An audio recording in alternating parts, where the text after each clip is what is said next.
The data spots him at Mlolongo Police Station at around 13:51 to 15:54. The phone was at Mlolongo Valley, where he was resident. At 16:35 hours, it is captured at Mlolongo at around 17:23.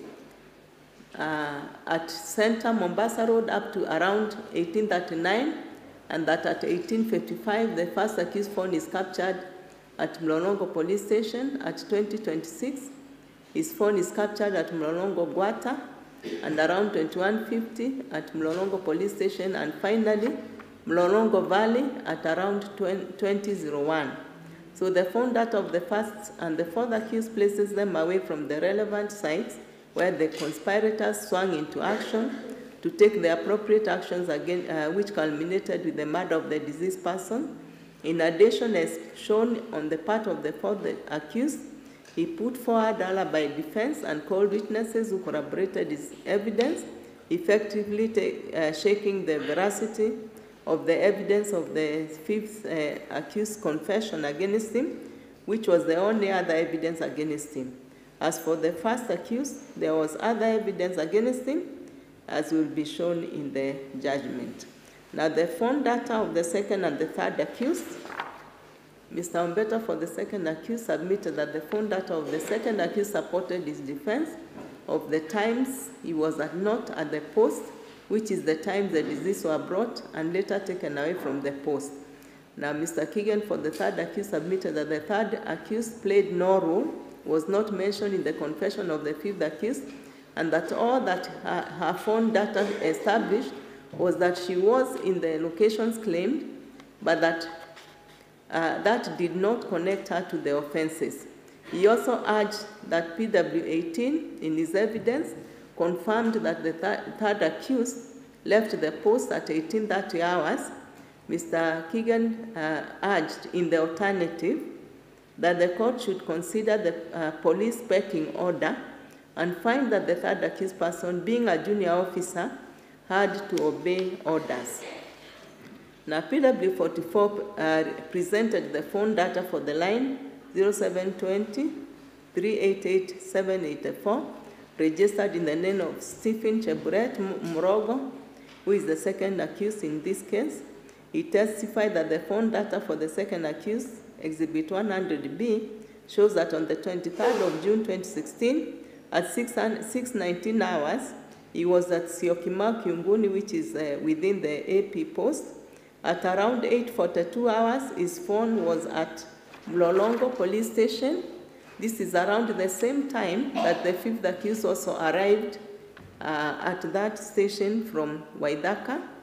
At 9:24 hours, the signal locates the second accused phone at Esa at the river, which covers Mavoko locals.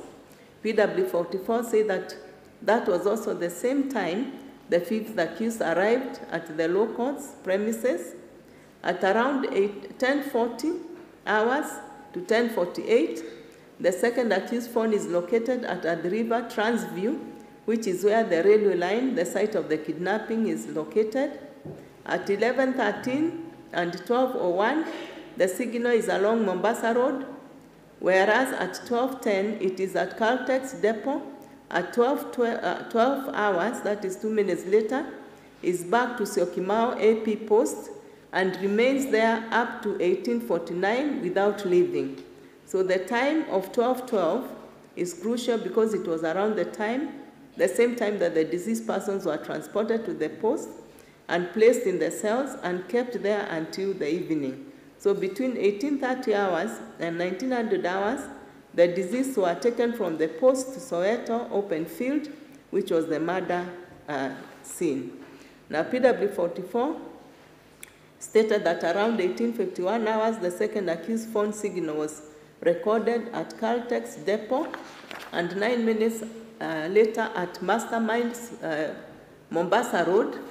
At around 1906, PW44 testified that the second accused phone was captured at Mlolongo Police Station, where he stayed up to around 20:02 hours before going back to Mastermind, the Soweto open area, field area. At around 22:20, The second accused phone went off since no further data was collected. Now, PW4 testified that number 0719644520 was registered under Sylvia Wanjohi, who is the third accused in this case. Phone data Exhibit 97B shows that on the 22nd of June 2016, she was at Mlolongo until 20:05 hours when she returned to the Syokimau AP camp. PW44 testified that on the 23rd of June 2016, the phone data of the third accused reveals that she was within the camp or the post from 10:01 hours, that is 10:09 a.m. in the morning, to 22:31 hours. So between 22:31 hours on the 23rd of June and the morning of 24th of June 2016, there was no data generated from her phone, which meant that the phone was switched off. So PW44 stated that it meant that the third accused was stationed at the